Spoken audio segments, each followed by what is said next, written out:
This hidden room was never meant to be found. Some questions aren't meant to be answered. Some doors aren't meant to be opened. We live our day-to-day lives in our homes, walking on floors, parking our cars in garages, completely unaware of the secrets that might be buried just inches under our feet. We assume the ground is solid, that the history of our homes is simple, maybe even boring. But for one family, that assumption was shattered in the middle of the night by a sound that would change everything. This isn't just a story about a hidden room. It's about the terrifying possibilities that can lie in wait, sealed away in the dark. Because there's a reason this room was hidden. And the story it tells is why, like a lot of these stories, it all started with a noise that didn't belong.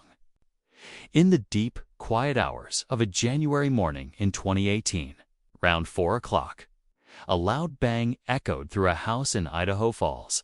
The noise was jarring enough to jolt a young couple, Brittany and Tanner Bush, from their sleep. Their first thought was the one that sends a chill down any homeowner's spine: a break-in. Heart pounding, Tanner crept through the house, checking locks, peering through windows, listening for any other sound that was out of place. But there was nothing. The house was silent, still, and secure.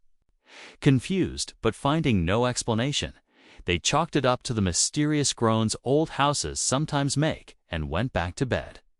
The next day, life went back to normal. The strange disruption was all but forgotten. Brittany decided it was finally time to tackle a post-holiday chore: putting away the Christmas decorations. She went to the garage to grab some empty storage totes. She pushed up the heavy garage door, her foot stepping forward into the space. But her foot didn't find the solid concrete she expected. It just kept going down. She screamed. Instinctively, she grabbed the garage door, her body lurching as she caught herself from falling into a newly formed abyss, where the smooth, familiar floor of her garage should have been. There was now a massive, gaping hole. The concrete had collapsed inward, revealing a dark, cavernous space below.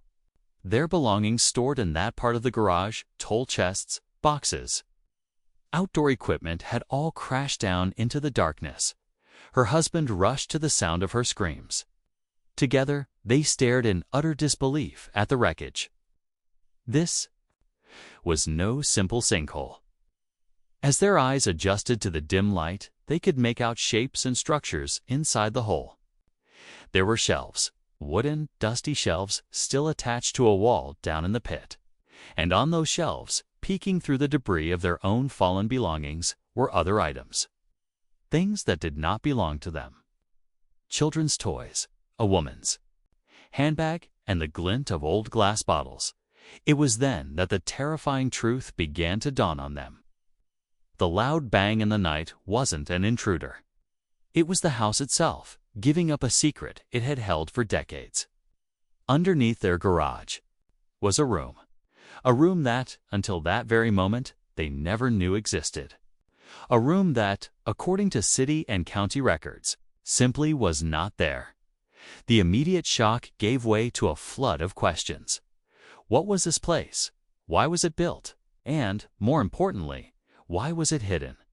The house had been built in the 1950s as a basement home, with a second story and remodeling done in the 70s. Had this room been part of the original design, or a later, secret addition? The Bushes did what any of us would do. They called their insurance provider. The discovery was so unusual that the insurance company brought a structural engineer to assess the damage. And what the engineer said next sent a chill down their spines. The concrete floor of the garage, he explained, was only 2 inches thick. In that spot, woefully inadequate. He was surprised it hadn't collapsed years earlier. He looked at the construction of the chamber, the dirt floor, and the bricked-up doorway they would later discover, and dismissed their hopeful theory that it might be a Cold War bomb shelter. The construction was too shoddy, too strange. He says this looks very sketchy, Brittany later recounted, and is wondering what the backstory is.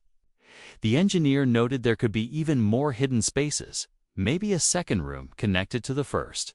And then, before leaving the bewildered family to deal with the hole that had just opened up in their life, he reportedly gave them a warning. It was a piece of advice so far outside the realm of normal homeownership that it would haunt them. He looked at them and said, "Don't be alarmed if there is a body down there. We hope there's not, but if there is, stop what you're doing and call the police." A body. The thought transformed the space from a historical curiosity into a potential crime scene. Every object down there was no longer just a piece of history. It was now a potential clue, part of a story that might have ended in tragedy right beneath their feet. Cleaning the place out wasn't just a chore. It was like a painstaking archaeological dig. The room was about 12 feet deep, a pit filled with their own possessions, mixed with decades of someone else's history. They had to dig through layers of dirt and debris to reach the original dirt floor. As they cleared away the wreckage, the contents of the hidden room began to emerge, painting a bizarre picture of who might have used this space and why. There were old tin cans and liquor bottles. There were old license plates, their registration long expired. But it was the personal items that were the most disquieting. They found women's hair, curlers, children's clothing, and several stuffed animals, their fabrics stiff from years of damp darkness. And they found dolls. Tanner Bush said the dolls were the oddest things they found down there. There's something uniquely creepy about a forgotten doll with its vacant, staring eyes. To find a collection of them in a sealed room feels less like a discovery and more like a curse. Then there was the handbag. A woman's handbag, a profoundly personal item left behind on a dusty shelf. Inside, its contents were a small time capsule of a life interrupted. Finally, they found an empty package addressed to a wellness company. Another faint clue. Thankfully, the Bush family never found a body. After cleaning everything out, they did the safest thing they could do. Backfilled the entire hole with dirt and paved it over, sealing the mystery for good. The official theory was that it was likely some kind of root cellar or cold storage that later became a junk room. But that simple explanation never quite sat right. It didn't explain the secrecy, the bricked-up doorway, or the chilling collection of personal items left behind. It didn't answer the biggest question of all: why cover it all up? And it's in that unanswered question that our story truly begins. The facts of the Idaho Falls discovery are unsettling on their own. But what if those items weren't just a random collection of junk? What if they were placed there for a reason? This is where we leave the documented account and step into the realm of speculation. Let's imagine a different family found that room. A family who, among the debris, found not just old packages, but a small tin box. And inside that box, a bundle of letters that told the true, horrifying story of why that room was sealed. Let's call our fictional family the Masons. They've just made the same discovery: the crash, the hole, the engineer's horrifying warning. But as they clear the debris, their teenage son finds a small, rusted tin box. It's surprisingly heavy. With a creak of protest, he pries the lid open. Inside, protected from the damp, is a stack of letters tied with a faded ribbon. The handwriting is a delicate, looping cursive. The ink is faded, but legible. The first letter is dated October 1978. To whomever finds this, it begins. The Masons exchange a look. This isn't just a letter. It's a message in a bottle thrown into an ocean of time. They gather around their kitchen table. Mr. Mason begins to read aloud. October 12, 1978, to whomever finds this. My name is Eleanor. Vance. If you are reading this, it means my greatest fear has come true, and this place has been opened. It was never meant to be. This was my sanctuary, my final hiding place. Now, I suppose it is my tomb. I don't know how much time I have to write, but I have to. Someone needs to know what happened in this house. Someone needs to know that I was here, that my children were here. We moved into this house 2 years ago. My husband, Richard, bought it for us. A new start, he called it. Richard is a successful man, a charming man. He can make anyone believe anything. To the outside world, he's the perfect husband and father. He brings me flowers, coaches our son Michael's little league team, dotes on our daughter, Lily. But behind closed doors, there's a darkness in him. A rage that comes out of nowhere, like a summer storm. It started small. A tight grip on my arm. A sharp word that felt like a slap. He would apologize, tears in his eyes, promising it would never happen again, and I, like a fool, believed him. But the storms came more often. I started making excuses for the bruises. I told friends I was clumsy. I kept the children away from him when I saw that look in his eyes. But you can't hide from a storm in your own house. The day I decided we had to leave, he had thrown a plate against the wall, inches from Lily's head, all because she'd spilled her milk. The look on my daughter's face, pure terror. It broke me. That night, I started planning our escape. But Richard is not a man you simply leave. He watches me. He checks the car's mileage. He goes through my purse. He told me once in a calm moment that was scarier than any of his rages, that he would never let us go, that we were his family, and he would find us, no matter where we ran. So I didn't run. I went down this room. It was an old root cellar, accessible through a loose panel in the garage. It was perfect. While Richard was at work, I started preparing it. I brought down blankets, canned food, water. I brought down a few of the children's favorite toys to make it feel less like a prison. Lily's doll, Annabelle. Michael's wooden soldiers. I told them we were making a secret clubhouse. They were so excited. Their innocence was the cruelest part of all this. My plan was to wait for his next business trip. We would disappear into this room, and he would come home to an empty house. He would assume we'd fled. He would search, but he would never think to look under his own feet. He leaves in 2 days. I am so afraid, but for the first time in years, I feel a sliver of hope. In here, in the dark, we might finally be safe. Eleanor's silence hangs in the mason's kitchen. The woman's handbag. The children's toys. They weren't junk. Hey, they were provisions. They were the last comforts of a family preparing to be buried alive. The next letter is dated a week later. The handwriting is shakier, more frantic. October 20th, 1978, he's gone. Richard left yesterday. I watched his car pull out of the driveway, and it felt like the sun coming out after a long winter. I told the children it was time for our game. We went into our clubhouse. Michael helped me brick up the entrance from the inside. He thought it was fun, building a real fort. Lily clapped her hands as the last brick sealed us in. The first day was almost peaceful. We read stories by candlelight. But the silence down here is different. It's heavy, thick. Every creak of the house above us sounds like a footstep. Lily keeps asking when the game will be over. I tell her soon. I have to believe it's true. We have enough food and water for a month. By then, his search will have gone cold. He'll have moved on. That's the prayer I repeat to myself. Then, we can leave. We can go to the police. We can start over.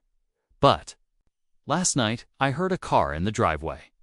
Too soon, I held my breath, my heart hammering against my ribs. I heard the garage door open, footsteps, heavy and angry, right above our heads. It was him. He came back early. I don't know why. I grabbed the children and held them close, my hand over their mouths. We could hear him shouting my name.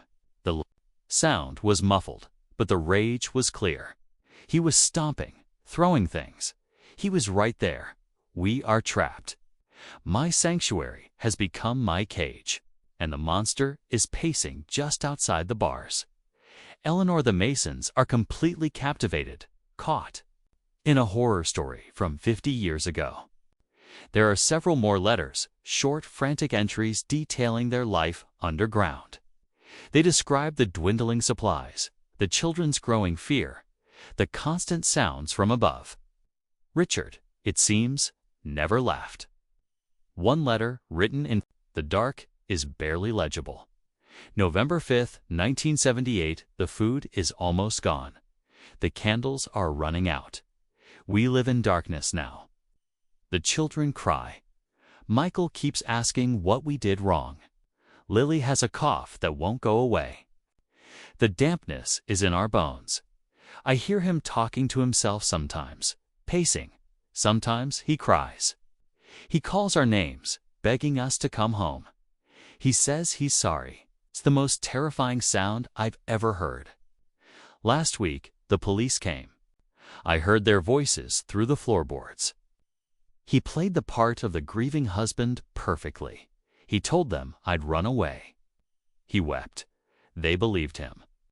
I wanted to scream, to bang on the ceiling, but I couldn't. He was right there. He knows we're close. I can feel it. He started tapping on the walls, listening. He's testing the floors. He is hunting us. The Masons look at each other. Horrified, they now understand the bricked-up doorway. It wasn't just to hide. It was to keep him out. But the final letter is the one that explains everything. It is a single page, the handwriting jagged, the words stained with what looks like tears. There is no date he found us. It happened this morning. He was in the garage.